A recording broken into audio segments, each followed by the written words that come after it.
I've been looking forward to having this conversation with Rupa Subramanya, but I know her from so many different places. I mean, she writes regularly, for the Free Press. Love some of the articles, and I'm going to talk about one in particular in a second here. But she does a podcast for True North. She writes, you'll find her in the National Post. I mean, the list goes on, Rupa. So I really appreciate you finding time with us here today. You wrote in the Free Press, ESG is a scam. An idea born in sanctimony, nurtured in hypocrisy, and sold with sophistry. By the way, what a great line. But, I think that's the challenge that people have, is that so much of it seems to be virtue signaling and not really manifesting as anything, not merely important. I remember there was a study going back a couple of years, how many funds in the U.S. had just simply changed their name to include something to do with ESG and yet never changed their holdings. They just all of a sudden. I mean, obviously, there's other problems with what qualifies and what doesn't, as well as what you've just alluded to, which is, does it comply with, for example, you got a pension problem, especially in the U.S. Can they afford to do anything that doesn't maximize their fiduciary responsibility of getting good returns? Well, this certainly, I think the jury's in on that one. By saying no to oil and gas, for example, they miss out on the best performing asset class 2021-22. So there's just a whole bunch there. But I wanted just to talk about why did you come to the conclusion it was a scam? Well, that's a great question. Just to clarify, that line, born in sophistry, and I forget what the line is. That brilliant line actually came to me by a professor at the Stern School of Business at NYU, Aswad Damodaran, who came up with that line, and so I do think it's a brilliant line, and it's of course related to your question why I think ESG is a scam. Well, the true believers are saying it's a scam, for one thing. That's a good hint. Yeah. Right? If they're saying, look, guys, I care about the environment. I think climate change is a real thing. And we have to do more for the environment. The actual true believers are saying, hold on a second, this ESG is a complete scam. If they're saying that, we ought to pay attention. Yes. I think, and that was one of the revelations. This is not a partisan issue. It's not an ideological issue. You can pretty much find sensible people who have, and these are people I've spoken to, who have actually been in charge of ESG portfolios at major firms like BlackRock. He came to the conclusion that it's just a giant scam. It's not doing anything for the environment, for one thing. And it's unclear whether, so it's not even, achieving that objective. And it's also very unclear based on the returns that ESG heavy funds or portfolios have been making have actually been underperforming the market. Yeah. So on both counts, it appears that it's not really doing what it's supposed to be doing. But at the same time, what you have are these pension funds, pension boards in the U.S. This was an entirely U.S. focused story, but I'm pretty sure that we can find examples here where pension funds like CalPERS in California, the California Teachers Pension System, and several other states, these asset allocators will decide where they think that your money should go. And increasingly, those are being guided by ESG considerations. And then you have to ask yourself, what is happening with my hard-earned retirement money? Am I even going to have any money by the time I retire if it's being used to pursue non-pecuniary objectives? Because remember, your central focus, the main goal is to maximize shareholder wealth and not as someone I interviewed for the story, someone in Phoenix, Arizona, told me, look, by all means, do whatever you want, but do it with your money, not with mine. Mm-hmm.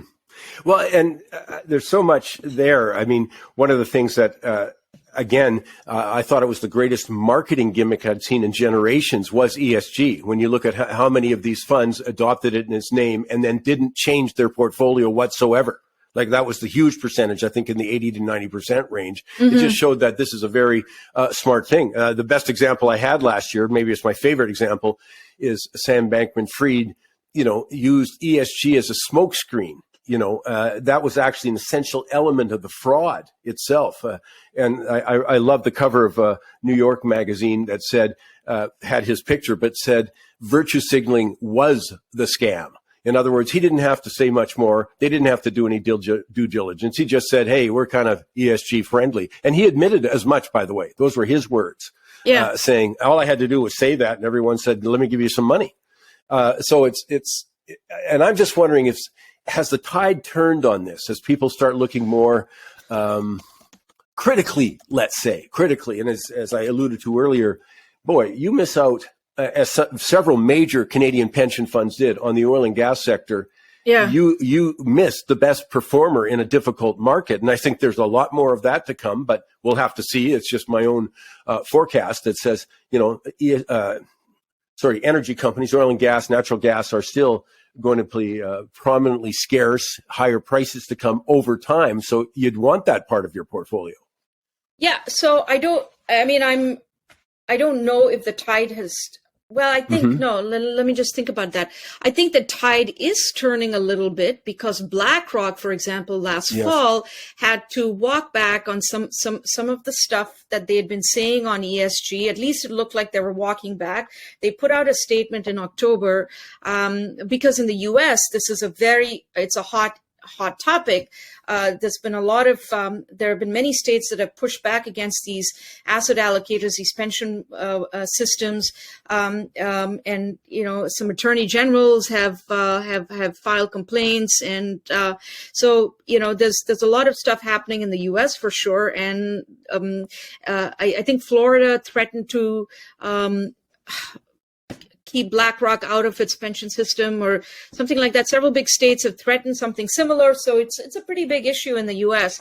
And so facing that kind of pressure, BlackRock has, said in October, look, we have nothing against oil and gas companies. We invest. In fact, like most of our investments are in these companies. It was like a Q&A, dispelling the myths of, how ESG is important to them.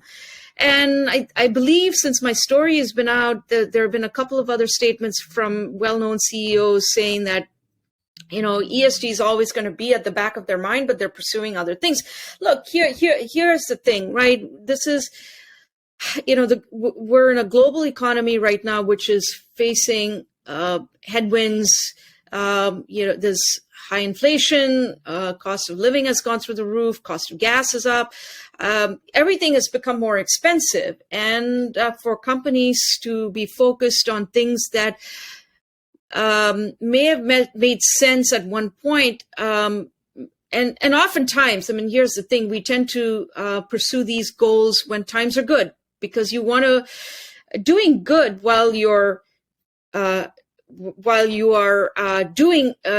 yourself are doing all right is not such, it's not that difficult to do that, but it becomes more difficult. It's more problematic when times are tough and you're pursuing non-pecuniary goals that may not necessarily give you the returns that you're looking for. So in that sense, I do think the tide is starting to turn a little bit, especially in the US. People are starting to ask questions.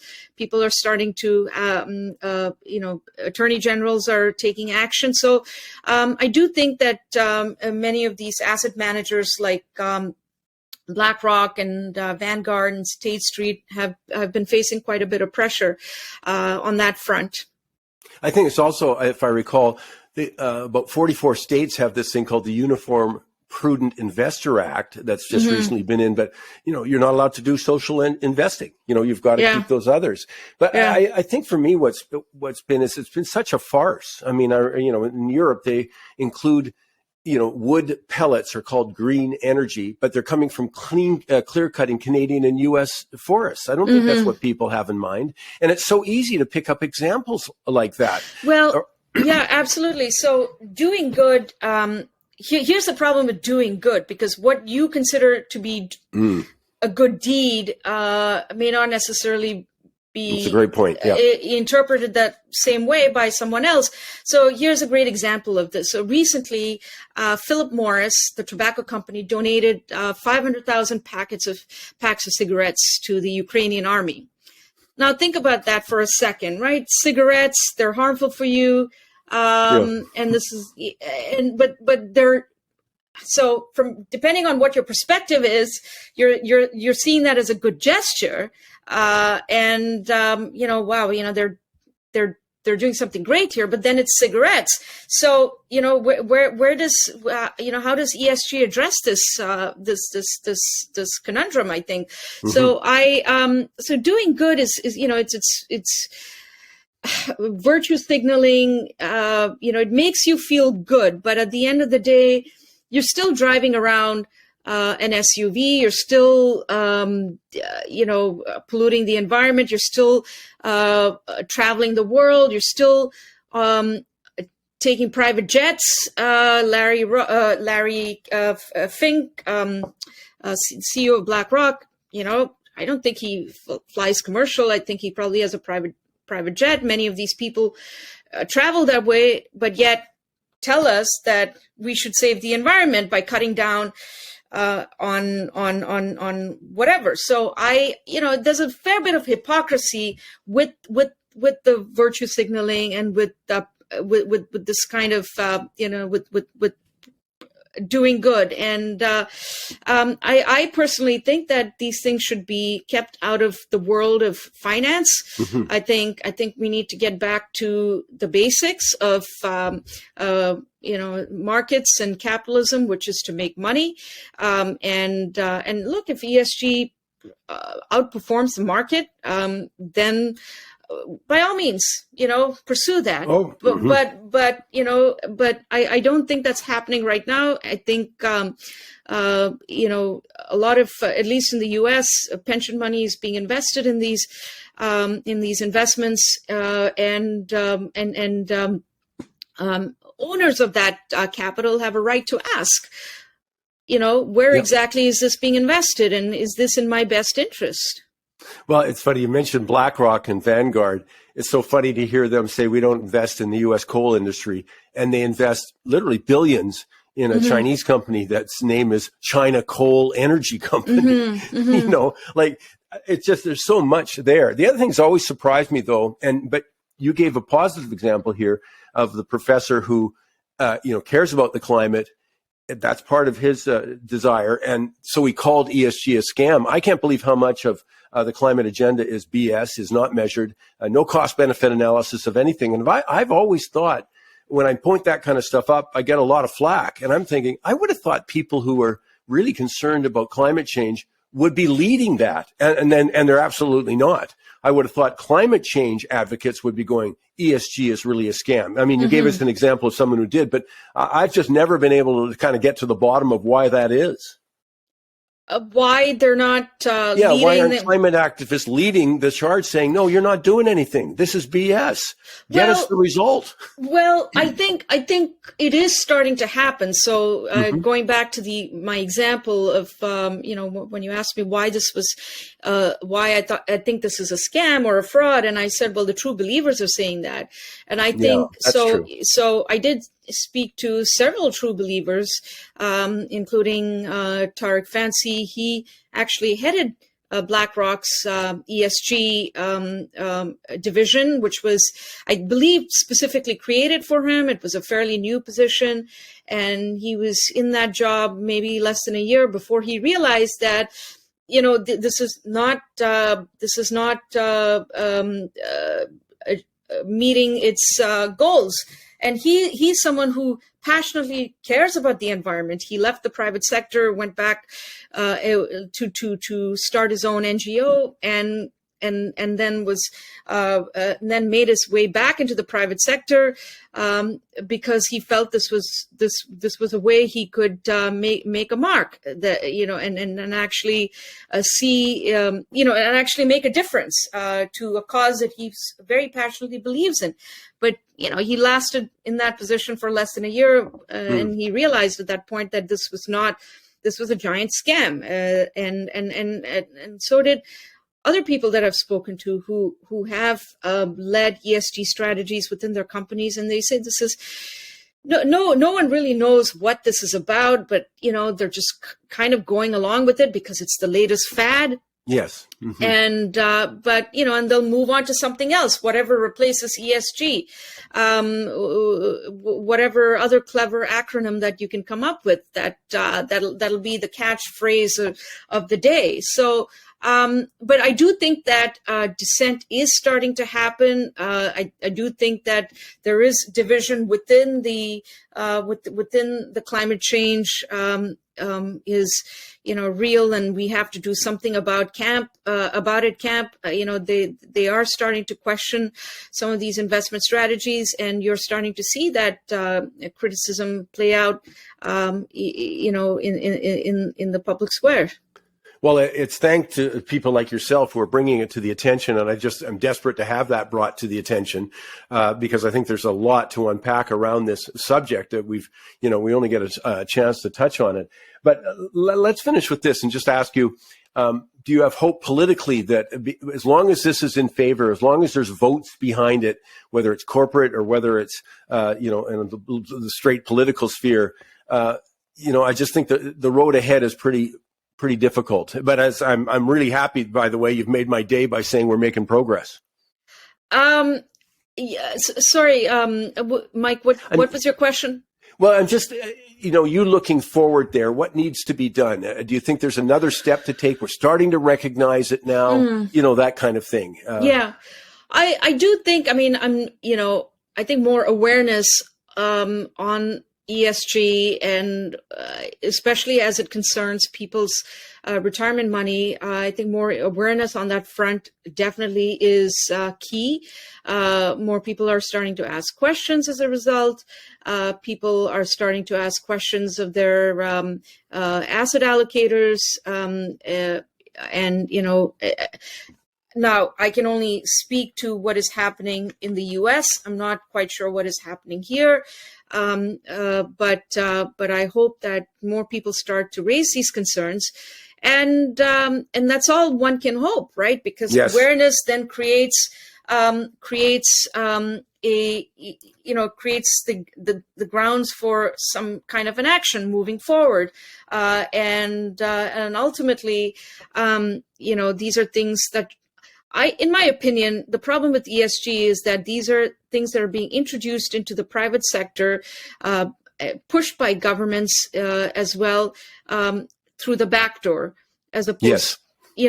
These should be ballot box issues, and that's what's so sneaky about this, right? I mean, here in Canada I can't think of a political party that campaigns on stuff like ESG, but then it often shows up through the back door, like with a lot of other things that we've had to put up with during the pandemic. So, and that's what's very clever about it, and so most people don't even realize what's happening. Most people are not even looking at their portfolios. Let's face it, their investments, that closely, right? But I think awareness is key here, Mike. Yeah, I think that is just a wonderful point you're making. And I want to invite everybody. You can just find Rupa at the National Post. True North writes every day for the Free Press. I mean, every week she's got something in there. She's got the podcast on True North. So she's busy. And I do appreciate you finding time for us today. Thank you, Mike. It was a real pleasure.